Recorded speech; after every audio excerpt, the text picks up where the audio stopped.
The cafe was packed when Rachel walked in, her left hand prominently displayed so everyone could see the ring. My grandmother's ring. She slid into the seat across from me, a smirk playing on her perfectly painted lips. "Thanks for meeting me, Olivia," she said, her voice dripping with false sweetness. "I wanted you to be the first to know Daniel and I are getting married." My stomach churned at the mention of my ex-husband's name, but I kept my expression neutral. Rachel had always been like this, taking everything that was mine from childhood toys to prom dates. But this time she'd gone too far. "Congratulations," I said, wrapping my hands around my coffee cup to stop them from shaking. "I see you're wearing Grandmother Eleanor's ring." She held up her hand, letting the antique diamond catch the light. "Of this old thing. Well, since Daniel helped me contest the will, technically it's mine now, along with the house and the trust fund." Her smile widened. "It's funny how things work out, isn't it?" I thought about the last conversation I'd had with Grandmother Eleanor just days before she passed. We'd been in her study, surrounded by her beloved books and antiques, when she'd handed me an old leather journal. "Keep this safe," she'd whispered, her voice weak but urgent. "Everything you need to know is in here. Promise me to wait until the right moment." I promised, tucking the journal away without reading it. Now, watching Rachel flaunt her stolen inheritance, I wondered if this was the moment Grandmother had been waiting for. "You know what's really funny?" Rachel continued, stirring her latte with obvious pleasure. "How easy it was to convince the lawyers that you were mentally unstable. A few tearful statements from Daniel about your episodes during your marriage, some carefully edited photos." She shrugged. "The judge practically handed everything over." My hands tightened around my cup. The episodes Rachel mentioned were panic attacks I had after discovering Daniel's affairs, including, I now realized, with my own sister. They used my lowest moments against me, twisted my pain into a weapon. "Why did you ask me here, Rachel?" I kept my voice steady, remembering the weight of Grandmother's journal in my bag. "Just to gloat?" "Oh no, dear sister."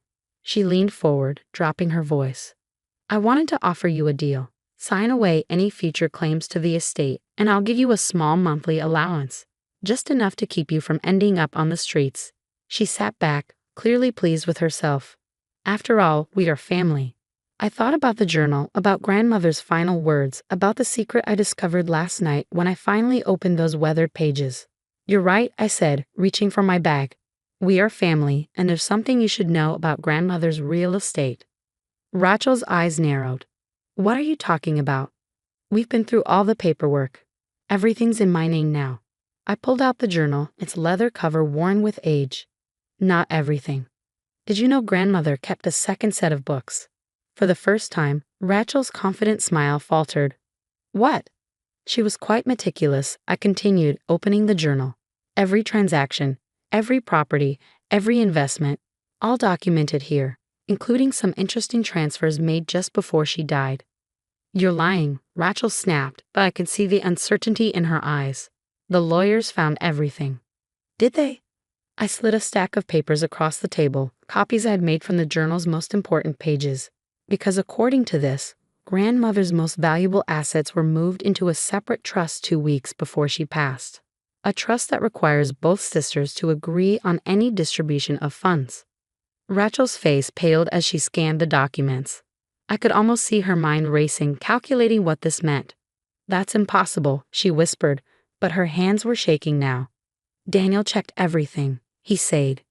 "Daniel doesn't know about this," I cut in. "Neither do the lawyers. Grandmother made sure of that. She knew how you both operated. She was just waiting to see how far you'd go." "You're bluffing," Rachel said, but her voice had lost its edge. "These could be forged." I pulled out my phone and dialed a number I'd memorized. "Why don't we ask Mr. Liu? He's the trustee Grandmother appointed. I'm sure he'd be happy to verify everything." Rachel's composure cracked completely. "Wait," she said quickly, reaching for my phone. Let's discuss this." I ended the call before it connected, enjoying the flash of realization in her eyes. "Oh, now you want to talk? What happened to all that confidence from earlier?" "Olivia, please," she said, her voice dropping to a whisper. "You don't understand. Daniel and we've already spent some of the money. We've made commitments." "I understand perfectly," I replied, gathering my things. You and my ex-husband conspired to steal my inheritance by painting me as mentally unstable. You used my trust against me, just like you always have. What do you want? Rachel asked, the question coming out more like a plea than a demand. I stood up, looking down at my sister, really looking at her for the first time in years. Behind the perfect makeup and designer clothes, I saw something I'd never noticed before. Fear. What I want, I said quietly, is for you to think about what's going to happen when Daniel finds out there's no money left to steal. When he realizes that marrying you won't give him access to grandmother's fortune after all. The color drained from Rachel's face. You wouldn't. Wouldn't I? I smiled, remembering all the times she'd taken what was mine, all the times she'd hurt me without consequence. I think it's time for both of you to learn what it feels like to lose everything. I turned to leave, but Rachel's voice stopped me. He'll leave me, she said, her words barely audible. If he finds out about this, he'll leave me. Probably, I agreed, not turning around, just like he left me when he thought something better came along. Funny how history repeats itself, isn't it? As I walked out of the cafe, I could feel Rachel's eyes on me, could almost hear her mind racing to find a way out of the trap she'd set for herself. But this time there was no escape. This time justice would finally be served. The next morning, I woke up to 37 missed calls and dozens of text messages from both Rachel and Daniel. I ignored them all, instead focusing on the next phase of my plan. Grandmother's journal had revealed more than just the secret trust. It had shown me exactly how to dismantle the lies they'd built. I drove to the law offices of Liu and Associates, the leather journal secure in my bag. Mr. Liu, a small man with kind eyes and steel-gray hair, was waiting for me. Miss Olivia, he said, rising from behind his desk. Your grandmother spoke of you often. She would be proud to see you now. I placed the journal on his desk. Did she tell you what they might try to do? He nodded gravely. Eleanor was very perceptive. She knew your sister's nature, and she had concerns about your ex-husband's intentions even before your divorce. That's why she created the second trust. Precisely. He opened a drawer and pulled out a thick folder. Everything of real value, the investment portfolios, the commercial properties, the art collection. It's all here, protected. What your sister and Daniel managed to steal through the courts was essentially a shell. I thought about Rachel's smug face at the cafe, about Daniel's confident testimony painting me as unstable. They don't know they've been playing with an empty hand this whole time. No, Mr. Liu confirmed, a slight smile touching his lips. And now that they've shown their true colors, we can proceed with the rest of Eleanor's plan. My phone buzzed again, Daniel this time. I silenced it without looking at the message. How long before they figure it out? The quarterly statements go out next week. Once they try to access the accounts, Mr. Liu spread his hands. Well, let's just say it will be an enlightening experience. I spent the next few days in careful preparation while Rachel and Daniel grew increasingly desperate in their attempts to contact me. I met with bankers, real estate agents, and investment advisors.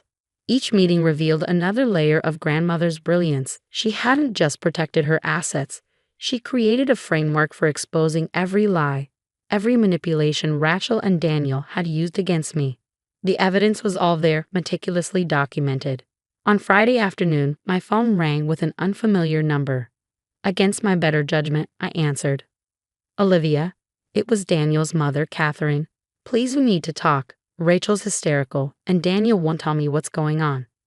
I closed my eyes, remembering how Catherine had testified against me during the estate hearing, claiming she'd always known there was something wrong with that girl.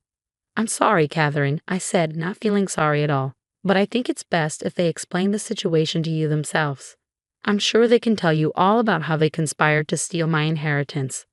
But the money, she started. What about it? They already spent quite a bit, she said, her voice tight with worry. The new house, the cars, the engagement party next week. Olivia, surely we can work something out. I thought about the engagement party they'd planned at the country club, the same club where Daniel and I had gotten married 6 years ago.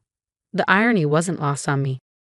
You know what's interesting, Catherine? When Daniel and I were married, you told me family was everything, that loyalty and honesty were the foundations of a lasting relationship. I paused, letting the words sink in. I wonder what you'll say when you find out how your son and my sister betrayed those values. There was a long silence on the other end of the line. What do you mean? She finally asked. Ask them about the photos they doctored. Ask about the false testimony, the manufactured evidence they used to paint me as unstable. Better yet, ask them about the affair they were having while Daniel and I were still married. I heard her sharp intake of breath. No, she whispered. They wouldn't. They did, I said simply. And now they're about to learn that actions have consequences. After hanging up, I drove to grandmother's house, my house now, though Rachel didn't know that yet. The Grand Victorian stood silent and dignified, its windows reflecting the late afternoon sun. I used my key to enter, breathing in the familiar scent of old books and furniture polish. In the study, everything was exactly as grandmother had left it. Her reading glasses still sat on the desk next to a half-finished crossword puzzle. I ran my fingers along the spines of her beloved books, remembering all the hours we'd spent here together. I miss you, I whispered to the empty room. I wish you could see this. My phone buzzed again.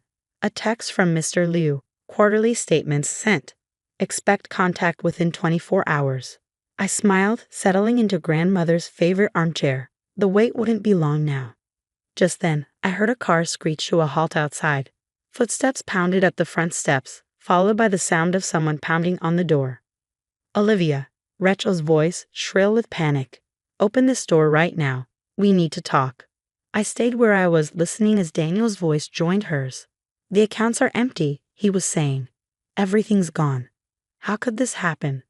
Nothing's gone, I called through the door, loud enough for them to hear. It was never there to begin with.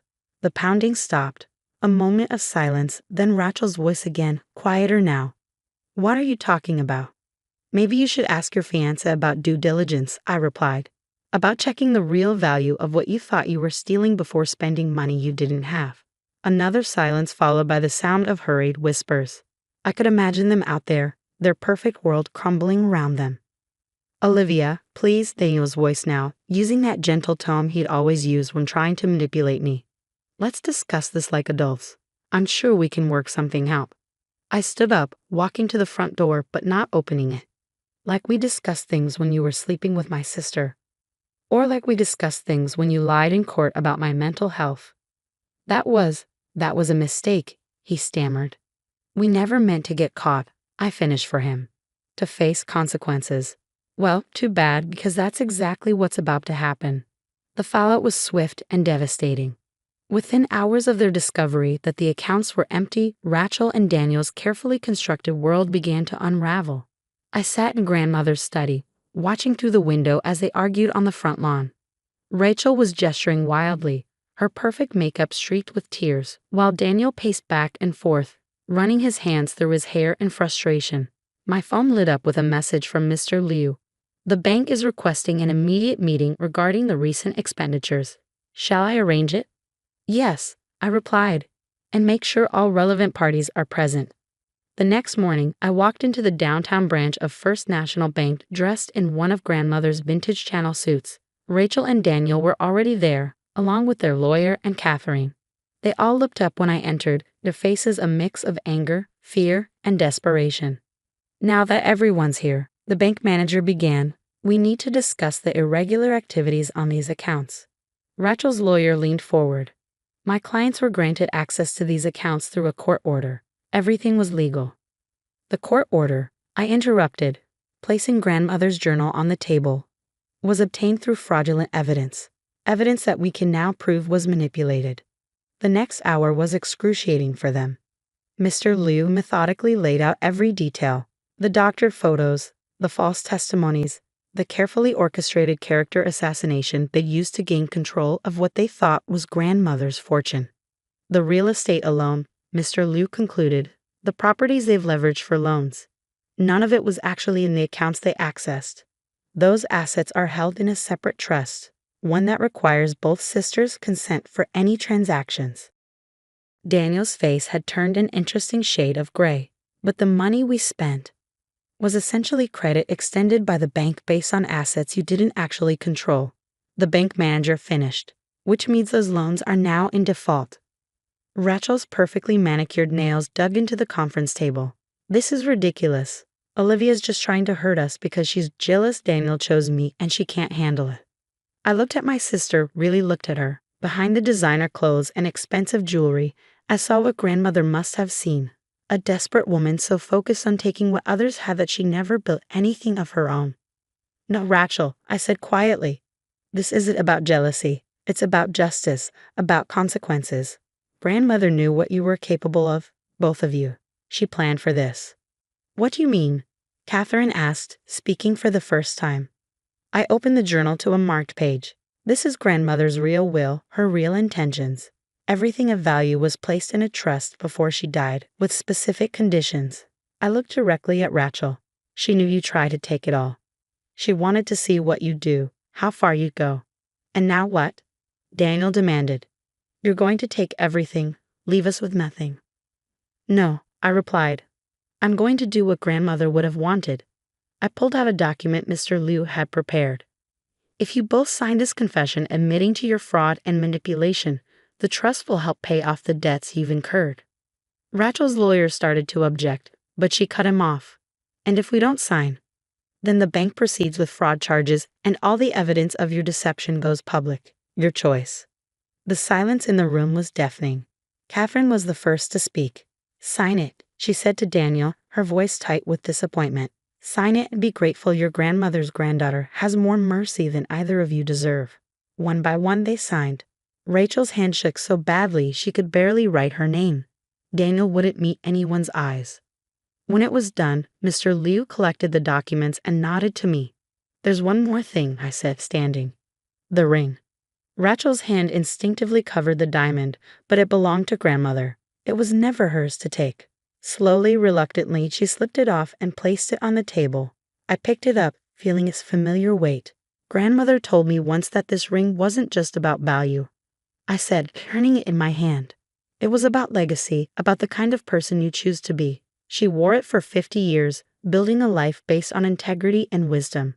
You both could have learned from her example.